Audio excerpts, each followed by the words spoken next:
నమస్తే, welcome to our channel. Telugu రాష్ట్రాల్లో betting యాప్స్ని ప్రమోట్ చేసినా ఏం చేసినా కూడా కఠిన చర్యలు తప్పవని చెప్పి ఇప్పటికే ప్రభుత్వాలు ఆదేశిస్తున్నారు.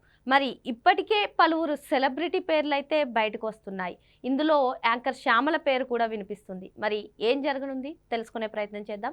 దీన్ని పూర్తిగా విశ్లేషించడానికి మనతో పాటుగా ఉన్నారు సీనియర్ పొలిటికల్ అనలిస్ట్ అరసమల్లి శ్రీనివాస్ గారు. సార్ నమస్తే. సార్ నమస్కారం అండి. సార్, యువత భవిష్యత్తు ఈ బెట్టింగ్స్తో చాలా ప్రమాదకరంలో పడిపోతుందని చెప్పి తెలుగు రాష్ట్ర ప్రభుత్వాలు అయితే దీనిపైన కఠిన చర్యలు తప్పవని చెప్పి ఇప్పటికే పలు ఆదేశాలు కూడా జారీ చేశారు. సార్, మరి ప్రస్తుతం అయితే కొందరు సెలబ్రిటీ పేర్లు వినిపిస్తున్నాయి ఈ బెట్టింగ్ యాప్స్ ప్రమోట్ చేసే విషయంలో. మరి ఇందులో ముఖ్యంగా వినిపిస్తున్న పేరు యాంకర్ శ్యామల. సార్, ఏంటి అసలు ఏం జరగబోతుంది సార్? ఇప్పుడు బెట్టింగ్ యాప్ అంటే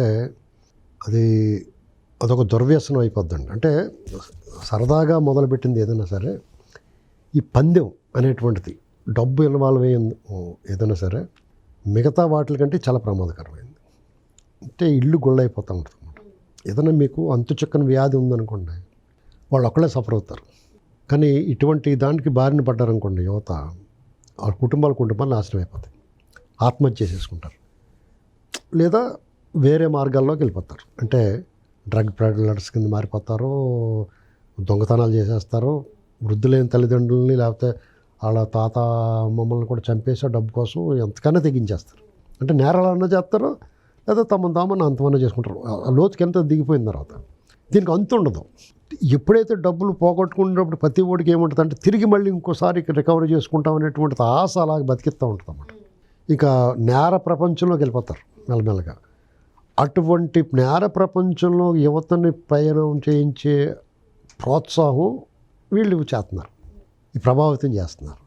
హర్ష సాయి కానీ, లేకపోతే టేస్టీ తేజ అన్న అతను కానీ, సురేఖ కూతురు కానీ, సురేఖ వాణి కూతురు కూడా సుప్రీత, జబర్దస్త్లో విష్ణుప్రియ, రీతు చౌదరి, ఈ శ్యామ్ గారు, వీళ్ళందరూ రకరకాల దాంట్లో ప్రాముఖ్యత ప్రతిష్టలో ఒక సెలబ్రిటీల కింద మారారు. సోషల్ మీడియాలో కానీ లేకపోతే టీవీ రంగంలో కానీ వ్యాఖ్యాతలుగా కానీ. యాంకర్ శ్యామ్ ఇప్పుడు హర్ష సాయి అన్న అతను డైరెక్ట్గా ఒక మీడియాలో కూడా చెప్పాడు, అతను నేను కాదు ఇంకొకళ్ళు చేస్తారండి, నువ్వు మానే ఇంకోటి సంగతి ఇంకోటి చూసుకుంటారు, తప్పు కదా, నువ్వు నాకు లక్షలు యూట్యూబ్లో సంపాదిస్తున్నాను అన్నావు, మరి ఇది ఎందుకు? నీకు డబ్బుల కోసమైతే కాదన్నట్టుగా చెప్పావు, నీకు వేరే ఆదాయ మార్గం ఉంది, నీకు యాడ్ల వల్ల నీ సొంతంగా ఏమైనా యాప్ ఉందా, దానివల్ల అవతలు చెడిపోతుంటే వాళ్ళ శవాల మీద డబ్బులతోటి నువ్వు బతకడం అనేటువంటిది అన్యాయం కదా. ఇంకోటి ఏంటంటే వీళ్ళందరూ కూడా ఏ యాడ్లకో లేకపోతే దాని మీద వచ్చే డబ్బుగా ఆశపడుతున్నారు, కానీ అవతల జీవితాలు ఎలా పోతున్నాయి అనేటువంటిది అస్సలు లీస్ట్ బాధరడం. వీళ్ళకి ఆల్రెడీ ఒక స్థాయి వచ్చింది, టీవీల్లోనో లేదా సినిమాల్లో కూడా అవకాశాలు వస్తున్నాయి, లేదా వివిధ రూపాల్లో వాళ్ళకి ఒక ఆదాయము సమాజంలో ప్రభావితం చేయగల స్థానంలో సెలబ్రిటీ స్టేటస్లో ఉన్నారు. ఇంకా అదే రంగంలో ఇంకొక అడుగు ముందుకేయాలి, కానీ ఇటువంటి పక్కదారి పెట్టి ప్రజల్ని యువతని పాడు చేసి మార్గంలోకి వెళ్ళడం తప్పు. వీళ్ళందరూ చేసింది ఒక ఎత్తు అయితే, యాంకర్ శ్యామల చేసింది వీళ్ళ మీద 3 అంతుల రేటు తప్పు. ఎందుకంటే ఆవిడ ఒక రాజకీయ పార్టీకి అధికార ప్రతినిధిగా ఉన్నారు. ఆ రాజకీయ పార్టీ మన దురదృష్టవశాత్తు 5 సంవత్సరాలు అధికారంలో ఉంది, మన రాష్ట్రం పరిపాలించేసింది. అంతకుముందు 5 ఏళ్ళు ప్రధాన ప్రతిపక్షంగా ఉంది. అంతకుముందు 3 ఏళ్ళు బాబు చచ్చిపోవడం రోడ్ల మీద తిరుగుతూ ఉన్నాడు. అంటే ప్రజల్లో ఉన్నాడు ఇప్పుడు. అలాంటి పార్టీల్లో నువ్వు అధికార ప్రతినిధిగా ఉండి అప్పటి వరకు ఇలాంటి యాప్లు చేసినా లేదా రికార్డింగ్ డ్యాన్స్ చేసినా అన్నీ మానేసి హుందాగా ఉండాలి. ఇది నువ్వు నీ ప్రైవేట్ జీవితం నీ ఇష్టం, ప్రైవేట్ జీవితం కూడా నీ ఇష్టం కాదని ఇలాంటి యాప్లు కట్ట నువ్వు యాడ్లు ఇవ్వకూడదని ప్రభుత్వం చెప్తుంది. అలాంటి పరిస్థితిలో పాలిటిక్స్లోకి వచ్చిన తర్వాత ఈ పాలిటిక్స్ అంటే పబ్లిక్ లైఫ్, ప్రజలతో సంబంధించింది, అనుసంధానమైంది. మీ ప్రతి కదలిక ప్రతి మాట ప్రజలు గమనిస్తారు, ప్రజలు ప్రభావితం అవుతారు. ప్రజలను తప్పుదారిలో పట్టి నువ్వు అబద్ధం ఆడితే కూడా తప్పు, ప్రజలు తప్పుదారిలో పట్టించావు నీకు శిక్ష పడుతుంది. అలాంటిది ఇప్పటికే నువ్వు అప్రతిష్ట మూటకట్టుకున్నావు. ఎన్నికల ముందు ముసలి నక్క కథలేదో చెప్పావు, తర్వాత తప్పు అయిపోయింది వాళ్ళని కాదని చెప్పావు, తర్వాత మళ్ళీ అధికార ప్రతినిధి కింద వచ్చావు, రోజు నీతి వాక్యాలు చెప్తున్నావు, సిగ్గు లేకుండా. అంటే జగన్మోహన్ రెడ్డి చేసిన అరాచకాలు నీ కళ్ళు పోనీయా? ఆ పార్టీ వాళ్ళు ఎవరికైనా సరే వీళ్ళేదో కూటమి వచ్చి 6 నెలలు కాకుండానే అమ్మఒడి ఏది ఎవరో ఏం చేస్తారు, వాళ్ళు ఇవ్వాలని కూడా ఇస్తారు. వాళ్ళు ఆల్రెడీ బడ్జెట్లో పెట్టిన తర్వాత కూడా అమ్మఒడి గురించి మాట్లాడితే అసలు ఏదైనా అర్థం ఉండాలి కదా మాట్లాడితే.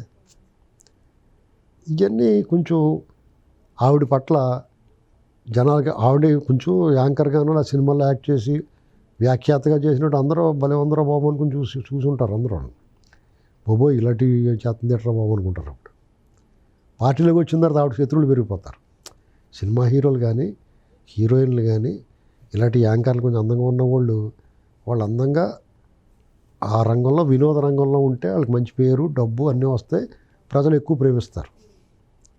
అంతేగాని ఇలాగ పార్టీలోకి వెళ్ళిపోతే అప్పుడు ఆ పార్టీ వాళ్ళు ఎక్కువ ప్రేమిస్తారో, మిగతా పార్టీ వాళ్ళు ద్వేషిస్తారో, వేరేగా మాట్లాడతారు. అది అవసరమా ఏంటండి? రాజకీయాలు వద్దనంటలేదు, అది హుందాగా చేస్తే ఇంకా గౌరవంగా ఉంటుంది. ఎంతమంది చేయట్లేదు హుందాగా లేరు, 300 మంది ఉన్నారు. ఆ పార్టీలోని విడుదల రజనీ గారు ఆవిడకి స్కాములు గేములు చేసి ఆన్లైన్లో కొట్టేసి డబ్బులు లాగేసుకున్నా కానీ చూడటానికి అఫీషియల్గా ఉంటుంది కదా, చాలా హుందాగా వ్యవహరిస్తుంది కదా మాట తీరదిని. అలా ఎందుకు ఉండలేకపోతున్నారు? ఇది వాళ్ళు గుర్తుపెట్టుకోవాలి. ఎందుకంటే ప్రజలను పక్కదారి పెట్టించి కఠినంగా శిక్షిస్తారు, అందులో అనుమానం లేదు. ఇక్కడ కేసు పెట్టి ఇక్కడ శిక్షలు అయిపోయిన వెంటనే ఆంధ్రాలో పెట్టాలి మళ్ళీ. అంటే వాళ్ళని అలా వదిలేయకూడదు. 2 తెలుగు రాష్ట్రాలకు సంబంధించి కదా ఇవన్నీ. ఇది అయిపోయేదాకా చూసి ఇక్కడ అయిపోయినాయండి అనగానే అక్కడ పెట్టాలి మళ్ళీ. ఇంకా అప్పుడు మొత్తాన్ని మానేస్తారు. అంటే సార్ ఇప్పుడు డబ్బు ఇస్తే ఏదన్నా చేస్తారు సార్. ఇంకా యాంకర్ శ్యామల గురించి చూసుకున్నట్లయితే జగన్ ఏదైతే నిర్వహించారో సిద్ధం సభలకి, అప్పుడు కూడా డబ్బులు ఇస్తేనే ఆయన గురించి మాట్లాడినట్టు కూడా అప్పుడు పలు వార్తలు వచ్చేసి అవన్నీ ఉంటాయండి. లోపాయి గారు ఉత్తరింతి చేస్తారు కానీ అలాగంటే అందరూ తీసుకునే వాళ్ళు ఉంటారు. ఆ అమ్మాయి కూడా వాళ్ళు ఆ పార్టీ అభిమానులేమో డబ్బులు ఇస్తే మాట్లాడారని మనం అనకూడదు అందరినీ. వీళ్ళకి ఇలా ఈవెంట్లకి డబ్బులు తీసుకుంటే అలవాటు కాబట్టి వాళ్ళు డబ్బులు తీసుకోకుండా మాట్లాడారని అనుకోవచ్చు. అంటే మనకు పూర్తిగా మనకు తెలియకుండా, నాకు తెలియకుండా మాట్లాడకూడదు అన్నారు. మీరు అన్న మాట చాలామంది అన్నారు, వాళ్ళకి గట్టిగా ప్యాకేజ్ ఇచ్చారు, ఇంతకన్నా సంవత్సరానికి ఎంత మాట్లాడుకున్నారని ఏదో అన్నారు. ఎవరు లేరు మనకి ఇలాంటి వాళ్ళు ఒకటి ఉంటే బాగుంటుంది అనుకున్నారు, కొంచెం అట్రాక్షన్గా ఉంటుందని అన్నారు. అంటే ఆవిడ చాలా ప్రేమగా పార్టీ మీద ఉంటుందని అనుకోము, ఎందుకంటే ఎప్పుడు కనిపించింది, ఈ మధ్యనే కనిపించింది. ఇప్పుడు సినీ సెలబ్రిటీలు చాలామంది ఉన్నారు జగన్మోహన్ రెడ్డి ప్రేమికులు. కృష్ణుడని ఒక ఆయన, జబర్దస్త్లోను ఆడవేషం వేస్తారు, శాంతి స్వరూప్ వాళ్ళు కూడా అప్పుడు పాదయాత్రలో కూడా తిరిగారు వీళ్ళంతా. ఏంటండి మరి శాంతి స్వరూపులు కూడా వాళ్ళు అధికార ప్రతినిధి కింద పెట్టుకుంటే బాగుంటుంది, అర్థమైందా? అలాగా వాళ్ళు అప్పుడప్పుడు జగన్మోహన్ రెడ్డి మనుషులను తెలిసింది అతను ప్రేమిస్తున్నారండి. ఆలీ గారు ఇలాంటి వాళ్ళంతా. ఎందుకు రఘుబాబు కూడా జగన్మోహన్ రెడ్డి భలే చేస్తున్నాడు అని చెప్పాడు ఎలక్షన్ ముందు, మళ్ళీ నెగ్గుతాడని. అంటారు కదా అభిమానులు. ఇప్పుడు ఎవరి ఇష్టం వాళ్ళదంటే రాజకీయంలో అభిమానులు. ఆ అభిమానం ఉండొచ్చు కానీ అతడి వాళ్ళ మీద దురభిమానం చూపించకూడదు, దూషించకూడదు, దుర్మార్గాలను చాలా బాగా చేస్తున్నాడని చెప్పకూడదు. అది తప్పు చేస్తే మా ఊడు సరిగ్గా చేయలేకపోయాడు అని చెప్పుకోవాలి. మంచి ఉంటే బాగా చెప్పుకో, అటు చెడు చేస్తుంటే సైలెంట్గా ఉండిపోయి, చెడు మాట్లాడలేకపోతే వాళ్ళకి వ్యతిరేకంగా మాట్లాడలేకపోతే. అంతేగాని కథలు అవి చెప్పి ఈ శ్యామల గారిలాగానే చంద్రబాబు గారు, పవన్ కళ్యాణ్ అసలు ఆ పేరు ఉచ్చరించడానికి కూడా అర్హత లేదు ఆవిడకి. ఏం చేస్తాం మనం? బ్యూటీ ఆఫ్ డెమోక్రసీ ఎవరన్నా మాట్లాడవచ్చు.